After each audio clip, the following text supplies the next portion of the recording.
Hello, everyone, and welcome to the podcast. My name is Nick Dove, and this is the Afterlife Pod. Today, I've got a experience from ians.org, and it is called childing. So, I don't know. I guess it's like parenting, but instead of the word parent, child substituted. So it's called childing. I've never heard that word before. I don't even know if it's a proper word or it's a play on words, but anyway, this is what this experience is called. August the 10th is my birthday. I just turned 14 years old on this particular day. I was visiting two friends on a couple of blocks over from our house when one of them came in and told us that the horse was out of the pen and in the backyard. In those days, we could keep livestock in our town. The country population was just over 8,000 and the town population was 1,200. We all went out to round up the horse. The horse was not in my friend's backyard. The horse had gone into a vacant lot behind the alley, which was overgrown with tall weeds and some wild corn. That stuff was over our heads, so we started beating the weeds. Any plant growing up you don't want is considered a weed. I was moving along a pretty good clip and stepped through a clump of pretty heavy stuff and right into the back end of the horse. Now that horse let out a squeal, jumped forward and hunched up. I thought, oh, he's about to kick me. I grabbed his tail. It's true, if you can get a horse's tail and hold it hard enough, he won't kick. But you have to get the tail. I missed. I went sailing through the air and hit the ground on my back. I got up and thought, that is strange. Why don't I hurt? He got me right in the pit of my stomach. My friends, who were identical twins, came bolting through the weeds and stood over some body lying on the ground. The twins picked up this idiot, whoever he was, and ran towards their house carrying him. I went with them and tried to talk to them. They weren't paying attention to me at all. That pissed me off, and I grabbed one friend by the shoulder. My hand went right through his shoulder. He gave a kind of shudder, looked around and kept going. I followed them up the stairs into their back porch and into the kitchen. Well, I tried to follow them, that is, but the kitchen door slammed right through me. Let me tell you, it was very startling.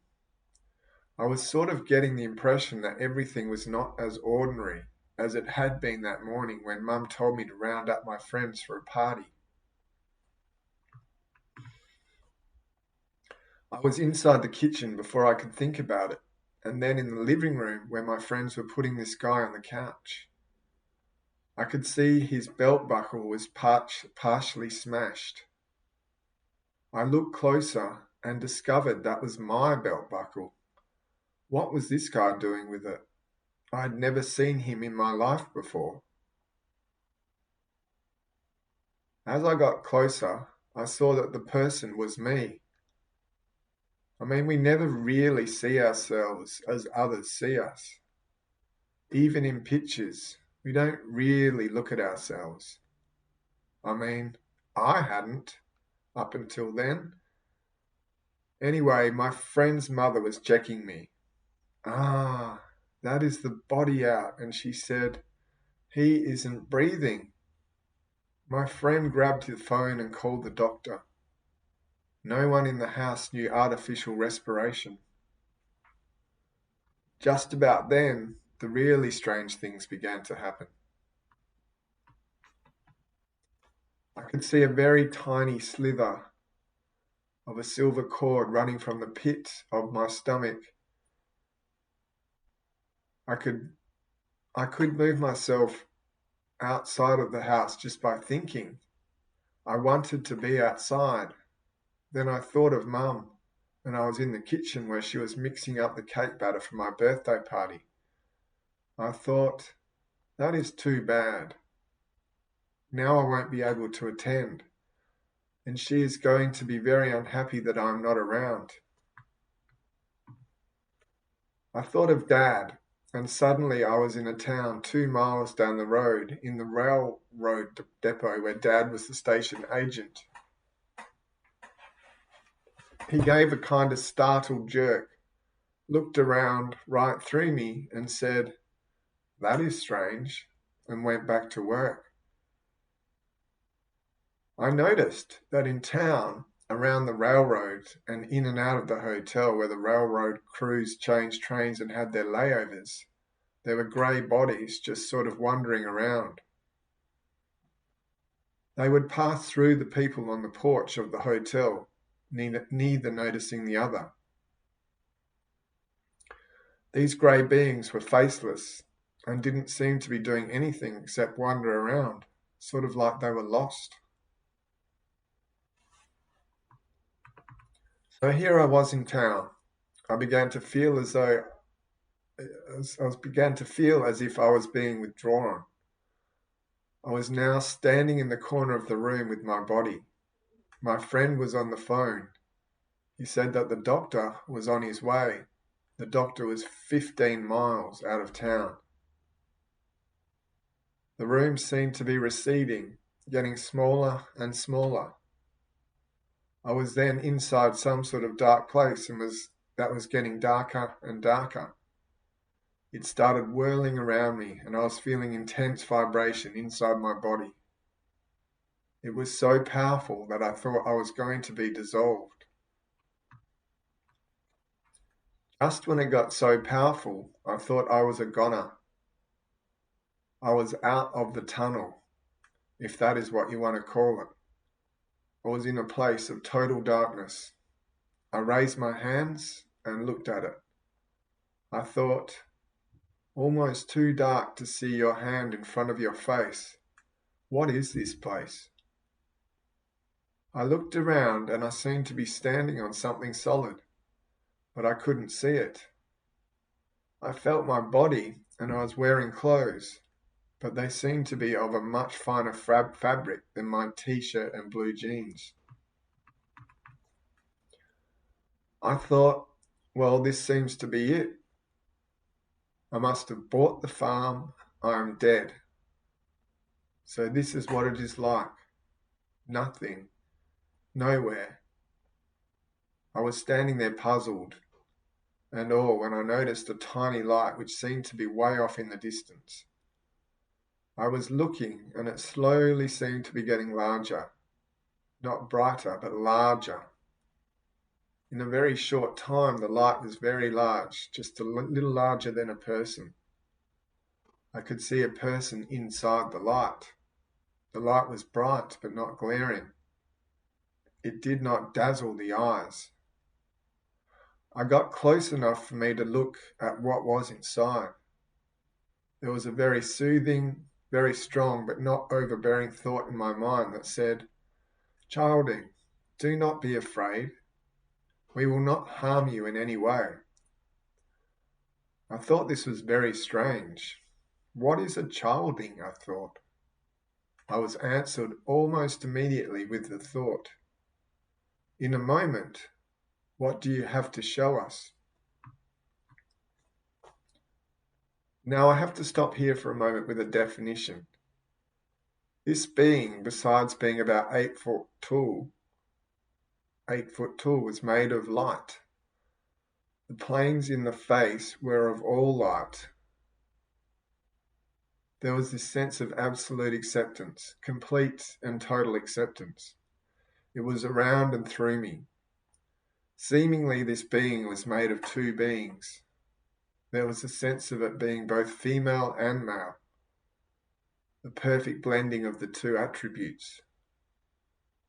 From now on, I shall refer to them as they, because that is what they were and are. Anyway, when they said, "What do you have to show us?" around us sprang up many images. I have to call them images here, as we cannot describe what I was experiencing. They were 360 degrees around us. It seemed that every thought, emotion, action, and word that I ever had up until then was embedded in those images. I could see connections between a thought over here and a way over there. A long time later, a repercussion. I could see words there and right over here. I could see repercussions. Boy, could I see repercussions. Also, I experienced every one of those situations all over again. Now, you must understand this was all going on simultaneously. Here, our brain can only hold one conscious thought at a time, and we seem to feel only one emotion at a time. I saw that many of my thoughts created real, hard, tangible, and physical things. Many of the things I had done, thought, emoted, acted, with absolutely no idea of any repercussions, were pointed out as rather drastic errors of judgment. Not bad, just errors. Other things were pointed out to be extremely beneficial to me and others. Things I thought would get me on the grease slide to the hotspot downtown below were treated with a rather vast, gentle amusement. It seemed to take forever, but was also felt like it was over in a moment. When it was over, I asked, "Who are you?" "You are not Jesus, because I don't believe Jesus looked like you." The being said, "Childing, we are yourselves, of your own far future. We are who you are learning to become. Without us, you cannot be. Without you, we are not. We are who Jesus referred to as my Father." Now that is strange, I thought. You need to understand there was no air there. I was not talking in the sense of talk here, yet I could talk. So I said, "What is all this about? What is happening?" They said, "You are here before your time, an accident. As to what this is all about, you're in a physical body to learn to care about others and to acquire knowledge. That is the sum totality of physical life." I said, "I saw many of my thoughts become actual physical things. How is that possible?" They said, "Thoughts are things. What you imagine with emotion is what we must give you in order for you to learn to become us. When you learn to generate a stable image coupled with firm emotion, we are bound to bring it into being. But remember, there are issues to having this thing." I said, "Such as?" They replied, "Such as, do you have the means to support keeping the item now that you have it? Do you actually truly want it now that you have it? For example, you cannot imagine intangible things. Can you imagine acceptance, or can you only feel it? Can you imagine love, or can you only experience it? You have much to learn, childing. Do you wish to stay, or do you wish to return?" Now that place was complete acceptance, complete and total love. I didn't know what else was there, but I had the idea that if I wished to stay, all would change completely into something wonderful. And I knew that if I said I wanted to stay, I could. But I sensed I would have to be born again into a physical body later. My reaction, but I am only 14 years old.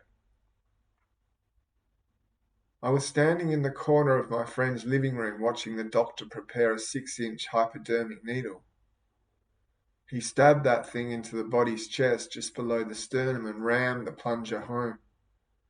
The body gave a jerk.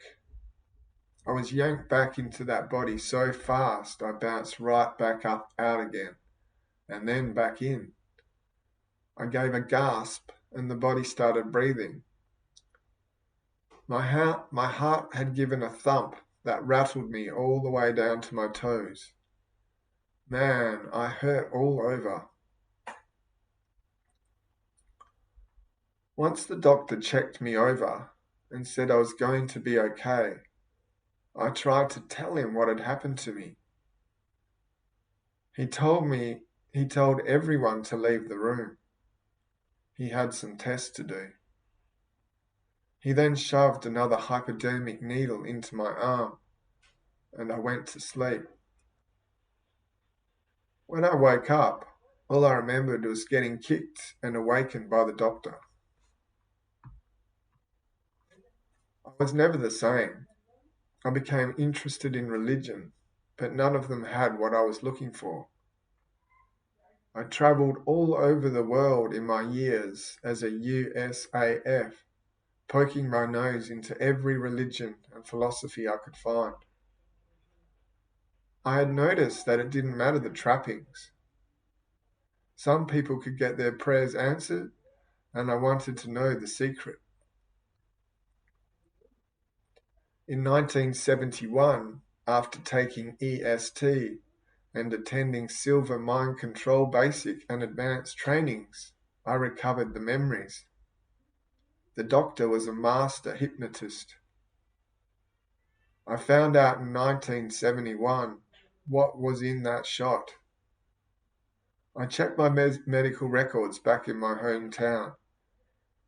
It was sodium pentothal, a so-called truth serum. Used in the right hands, it is a very powerful hypnotic. Doc had programmed me not to be able to recall consciously what happened until it was safe to do so. In the 70s, much was being done about near-death experiences. It is now safe to recall the incident. What it boils down to is what you think with emotion you will get. Even Job in the Bible stated, "That which I feared has come to pass." Most people don't notice the key words here, come to pass. If we learned how we created situations and looked for a way out, all pass. There is much more I could go into here about the studies, all the midnight contemplations, but that is personal. You have your own path. Here is all you have to remember. What you think with emotion is what you will get. It doesn't matter the thought or the emotion. If the thought is beneficial and the emotion is non-beneficial, the results will be scattered, but you will get it. If the thought is beneficial and the emotion is beneficial, you will get it. If the thought is non-beneficial and the emotion is non-beneficial, you will get it. Again, what you think with emotion is what you will get. And that's the end of this experience. So yeah, not one of the most amazing ones I've read out. The bit towards the end, I think, is pretty much the crux of what he's trying to get at here. This is another type of experience, I think, that is trying to explain manifestation and the law of attraction. So I think in a nutshell, what he's saying is you get what you are thinking in your mind. You get back what you give out in terms of emotions, and you are able to manifest. You are able to manifest your wants and your needs, and if you do that with emotion, there's a more chance that this is going to actually come through in this physical realm. But yeah, I'll go through it again. So this guy's 10 years old, 14 years old. He's playing around with some kids. He's living in a small town. He says the population is only 8,000 or something like that, and it's obviously back in the 50s or 60s that this is happening, and people have still got horses. Yeah, different time indeed. Smaller cities, less people, and people still getting around on horses. So yeah, that's a long time ago now, it seems. But if you think about it, it's only 60, 70 years ago, and I guess some parts of the world are still like that. But in the bigger cities, you don't see people with horses anymore, that's for sure. So yeah, he's playing around with horses, and one of them seems to kick him in the stomach. And he doesn't seem to understand what is happening here. The way it's written is a little bit confusing for me to read out, so it was probably a little bit confusing for you to understand there at home as well. But what I sort of got from it is he leaves his body and he's walking around as though he still has a body, and it seems almost incomprehensible, but he can't even recognize that it's his own body that is lying there on the ground, and this is the body that his friends are carrying towards the house to get some help. He's like he's referring it to it like, okay, this guy's on the floor, I don't know who this guy is. He's just lying there, and he seems to not truly recognize himself. He says it's because we never really see ourselves from another person's perspective, and I guess that's true to a certain extent. We never get to look at ourselves from another perspective. But this is, I don't know, back in the 50s or something. So back then they didn't obviously have mobile phones and cameras everywhere, and I guess they really and photos weren't as common. And when there were photos, they were just those standard portraits. But these days, obviously, we all see pictures of ourselves from all sorts of points of views, and this, I don't know, this is written, it seems, in a time where there weren't video cameras everywhere, and you really didn't get an idea of what you looked like from certain angles, and the back and the front, and walking and videos and that sort of thing. So I guess it's possible, but you still would have thought that this guy would recognize what his own body looked like. But yeah, I found that a little bit surprising.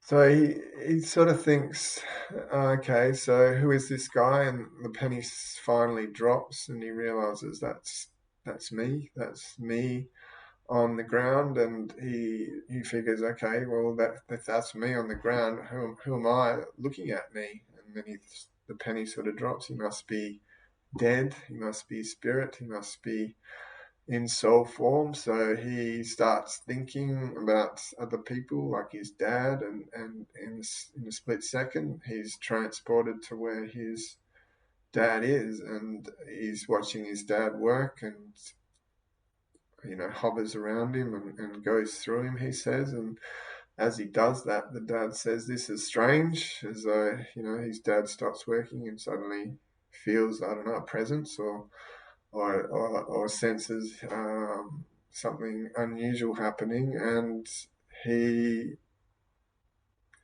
yeah, he just says this is strange.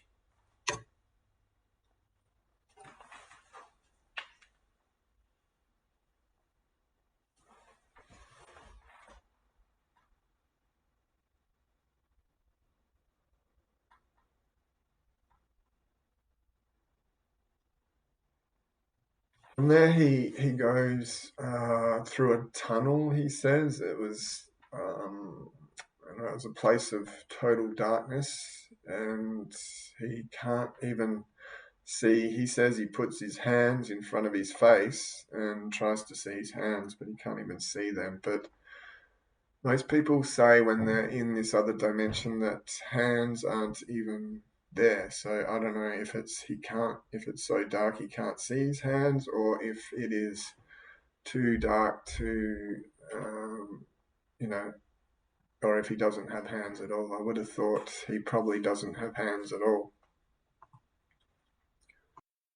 Okay, so the experience continues, and he starts to hear these voices or thoughts in his head, and the voices say, "Childing, do not be afraid. We will not harm you in any way." And he's thinking, wow, this is really weird. I don't even know what the word childing means. So who's talking to me in this strange language? And like I said at the start, I've never heard the word childing before. And I just did a quick Google, and it apparently means the act of giving birth. So in this case, it's obviously not that. It's like these. He doesn't actually say who these beings are. He says they're a mixture of male and female. They're blended into the two, and they're perfectly contain both elements of either. So it's it's a mixture of both. And this being, I don't know. I guess it could be a guide. I guess it could be God. I guess it could be just some spiritual master. But he doesn't really know who it is. He thinks, no, you're not Jesus, because I know Jesus was more male, and you've got a bit of both. So I guess this could be God. I guess it doesn't, like I said, give us too many more clues. So let's just assume this is God, and yeah, they're obviously, this being is obviously now communicating with him, and he's in a place of total acceptance, peace, serenity, and he is in a place he is enjoying, and wants to stay there.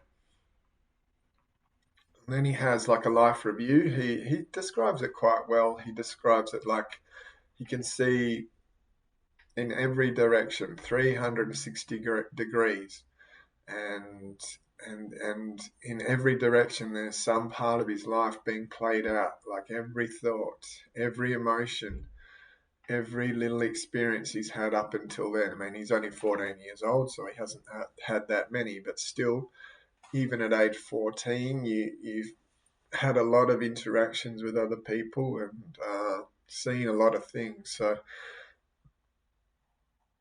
he says there's no time here, so it's all these emotions and thoughts and experiences and senses that he's had up to his life up until this point is all coming to him at once, and it's a little bit overwhelming, because he thinks, well, as a human, all we can do is have one conscious thought at a time and one emotion at a time, which is, it's sort of true. I don't know. You can feel, I don't know, I can sometimes feel happy and sad at the same time, and excited, and a little bit bored sometimes. I know that sounds weird, but I guess it's possible to have a couple of emotions and thoughts at the same time, but not more than that. And this is clearly different to that. It's like his life is flashing before him all at one time, because it's all over in an instant.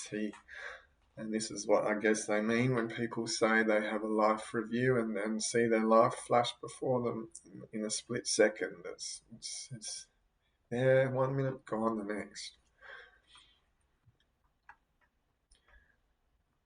this life review, like most people, he sees that, there's no judgment of what has been happening. It's all just there. It's for him to watch and experience and live through again. And I guess if you've done lots of things that have hurt other people, it might be a little bit more unpleasant to watch a life review than for those who have lived lives that are more giving and loving. But either way, I guess there's no judgment, because after all, we're all just humans having a human experience, and we're going to act out in a way that has our conditioning has put us in that situation to act out that way. I mean, some people have pure loving upbringings, and I guess I was one of them, and still turn towards more negative aspects in life. So, you know, it's that old genetic nature versus nurture argument. And I guess sometimes people are going to drift down certain paths regardless of the environment they were raised in, and regardless of how good your parents are. Your kids might go down a path that is not desirable in your eyes, but despite being the best parent you could be, it's hard to say why some do go down paths that are more dark and others don't. But in the end, darker paths can have lighter endings as well, because once you have a little bit more suffering, you can be more drawn to the light, I guess. So, going down a dark path isn't always such a bad thing.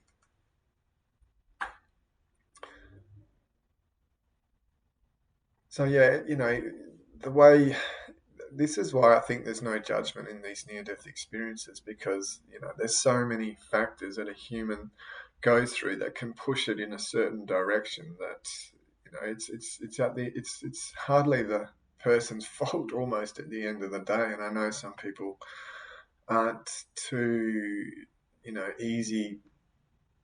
aren't too accepting of that theory that everyone they will say you've always got a choice to go down a different path, and I guess that's true to a certain extent. But some people, like these people who go around killing a lot of people, they have lived very tough lives. They've been abused as children, and they're just living out what they've been raised in the environment they've been raised in. They're just acting out in a way that they have learnt to function themselves. So I can see both sides of the argument. I can see why people say you've always got a choice to change your behaviour, but I can also see the argument that maybe you don't. Maybe you're beaten to a point of not caring about anything anymore. Therefore, you start acting out that way as a person when you're older. So, yeah, good old humanity and the suffering that a lot of us go through is it's hard, and it's distressing, and there's no easy answer. But anyway, this guy has his life review, and he sees all the stuff he's done, and there's no judgment. Then he asks, he does ask this being who he is, and the being says, I forgot about this. The being says, "Childing, we are yourselves of your own far future. We are who you are learning to become. Without us, you cannot be. Without you, we are not. We are who Jesus referred to as my Father." So he's saying, I think, these beings are saying, yeah, they're God, but they're saying it in a way that is quite bizarre. They're saying, look, you're unevolved version of us. So is this God or being telling the guy having this experience, the 14-year-old, look, we're trying to teach you how to become more evolved. We're just reminding you who you are. We're letting you know that this is the path that you are on. You are on your way to evolving your spiritual selves to become who we are, like who we are appearing to you now. So this being is appearing in a form that is 8 foot tall, pure love emanating from it. And is this the path that, are we all on this human planet? Are we all a little bit unevolved spiritually? Is that what our souls are like? Does it take coming here to Earth to improve our vibration and to have these lessons to evolve to a higher place to those like Jesus and these other beings that are vibrating at a higher frequency? Is that why we're here? But you get a different reason from all these near-death experiences. I think I read one last week where they were saying we're here to evolve the consciousness of the planet as a collective.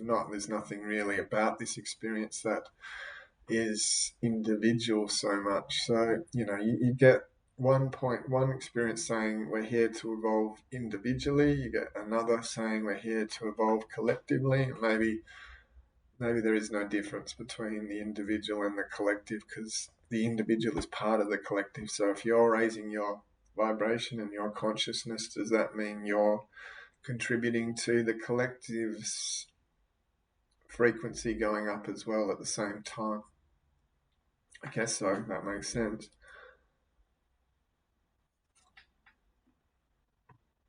So he asks this being, what am I here for? What's this all about? And apparently this is the answer he gets. You are here before your time. It's an accident. So he asks, okay, so why has everyone come to Earth? What's the point of it? And he says, you are in a physical body to learn to care about others and to acquire knowledge. So, and he ends by saying, this is the sum totality of physical life. So, we're here in these bodies to learn how to love each other and to just have a physical experience where we gain, I guess, wisdom from being here and learning what it's actually like in the flesh. And then they give him a bit of a lesson on the power of thoughts. The being says, thoughts are things. What you imagine with emotion is what you must give in order for you to learn to become us. So I don't really understand that bit.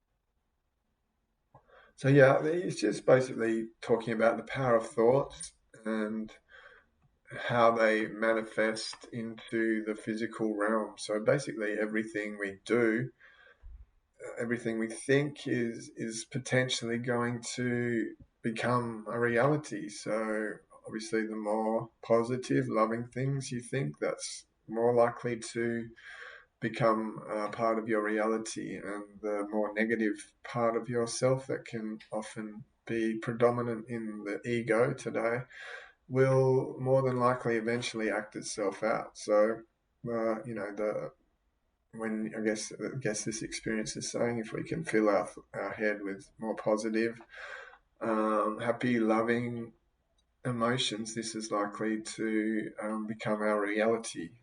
But I don't know. It's you hear this again and again, and it's interesting. I'm just starting on this journey of trying to bring my love and positive vibrations into my existence, and it's slowly getting there and slowly chipping away at it. I'm going to leave this one here because that's about all I have to say about it. It's not the most exciting experience. I'll just wrap it up with a minute or two silence.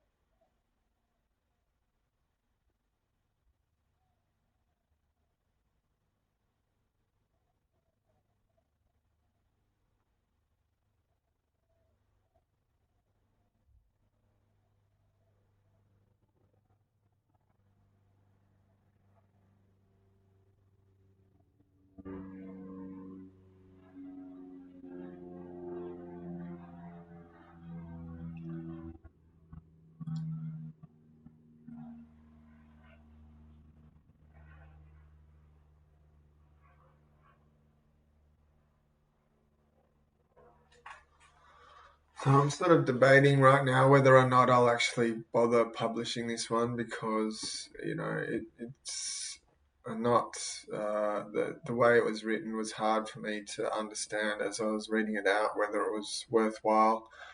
It didn't have the profound impact on me that some do, but I'm just gonna put it in there anyway. You can't always have these experiences that are absolutely jaw-dropping and amazing. You're just going to have these ones in here that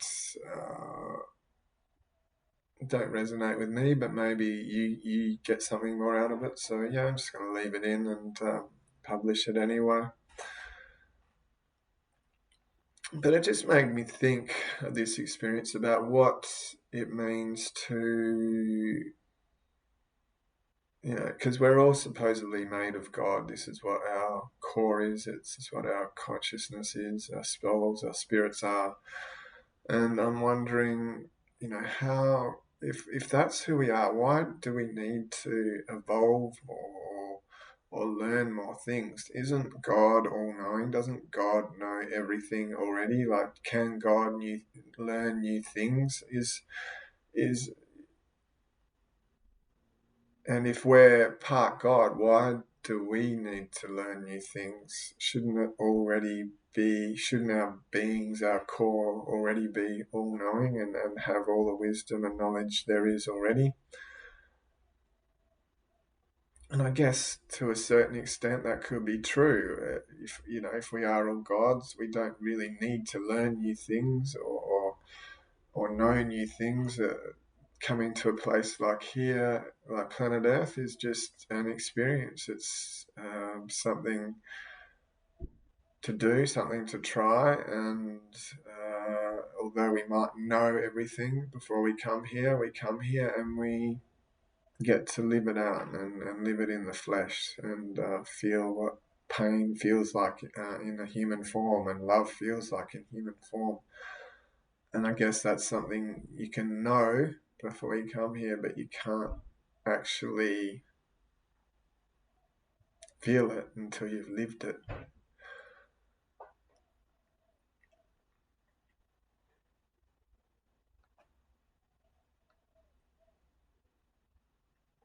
Yeah, so it's confusing. It's just like there's two alternate interpretations to everything about this universe. Like, you can have two supposedly opposite truths be totally valid in the same argument. So you can say we're evolved beings, but we're still evolving, and that both supposedly can make sense.